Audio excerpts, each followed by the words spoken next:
Bonsoir Jean-Luc. Bonsoir Mathieu. Un blâme et une suspension d'activité pour 18 mois. En cause donc sa pratique gravement fautive qui a laissé une soixantaine de patients avec des séquelles. Jean-Luc, vous avez assisté cet après-midi à une réunion avec 33 nouvelles victimes présumées de ce chirurgien. Oui, elles avaient été réunies par un avocat qui depuis des années tente de traduire le médecin devant la justice. C'est assez impressionnant car plusieurs de ces victimes étaient en fauteuil roulant, d'autres portaient des minerves ou marchaient avec des béquilles. Séquelles visibles des opérations ratées de ce chirurgien.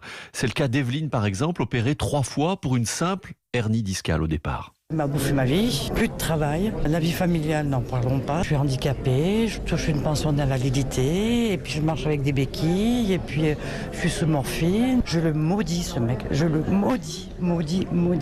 Il m'a bouffé 8 ans de ma vie. 8 ans, vous vous rendez compte, 8 ans ce que c'est? Moi je demande rien moi, mais seulement qu'il paye pour tout le mal qu'il a fait à tous ces pauvres gens, et à moi aussi. Alors ce qui apparaît dans chaque cas, c'est la précipitation avec laquelle ce chirurgien, qui exerçait encore il y a peu à la clinique des Cèdres à Grenoble, se dirigeait vers l'opération. Les examens préliminaires étaient ultra sommaires et il opérait à tour de bras sans examiner d'éventuelles alternatives. Il faisait ça pour le tiroir-caisse, s'énerve Alex, 33 ans, et perclus de douleur depuis son opération à l'épaule. N'ayons pas peur des mots, c'est un boucher. Parce qu'au bout d'un moment, quand on privilégie l'argent, son argent, l'argent de la clinique et sa prestance, je suis médecin, j'opère les gens, mais il faut opérer pour les soigner, pas pour faire du fric en fait. Voilà, donc le chirurgien déjà est sanctionné par le Conseil de l'Ordre des médecins qui pourrait désormais avoir affaire à la justice pénale. Le dossier et les nombreuses plaintes à venir vont être transmises très prochainement au procureur de Grenoble.